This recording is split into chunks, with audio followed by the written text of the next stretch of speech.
सूरज एक आग का गोला ढल रहा था। लहरें किनारे से फुसफुसा रही थीं जैसे रेत को चूम रही हो। आसमान में लाल और नारंगी रंग फैल रहे थे। चट्टानों पर एक आदमी खड़ा था। उसकी परछाई ढलती रोशनी में साफ दिख रही थी।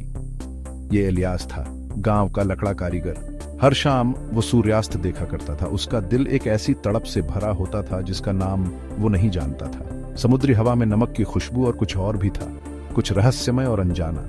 ये उसके अंदर एक बेचैनी पैदा करता था। फिर इलियास अपनी वर्कशॉप में चला जाता था। अंदर की हवा देवदार की लकड़ी और यादों की खुशबू से भरी होती थी।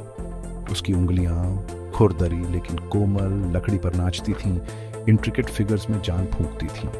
हर टुकड़ा एक कहानी कहता था, उन भावनाओं का एक मूक गवाह जो वो बयां नहीं कर पाता था। उसके औजारों की टैप टैप टैप की लयबद्ध आवाज ही रात के सन्नाटे को तोड़ती थी।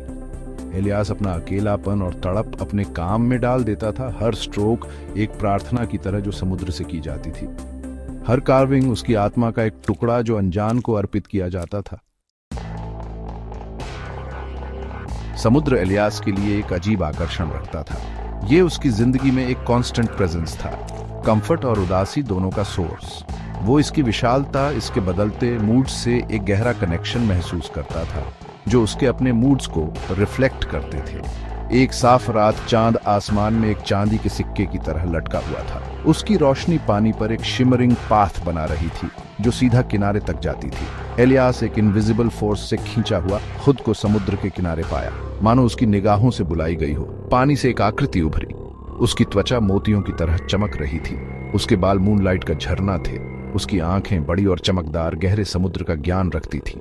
ये साइरीना थी, समुद्र की एक क्रीचर, प्योर मैजिक की बनी हुई। साइरीना किनारे पर खड़े अकेले आदमी पर मोहित हो गई। उसका सैडनेस उसके अंदर गूंज रहा था, एक उदास मेलोडी की तरह जो उसके दिल को छू गया। वो हफ्तों से इस कोस्टलाइन की तरफ खींची चली आ रही थी। उसकी कार्विंग्स की सॉरोफुल ब्यूटी ने, जो कभी कभी किनारे पर बहकर आ जाती थी, उसकी क्यूरियोसिटी को बढ़ा दिया था।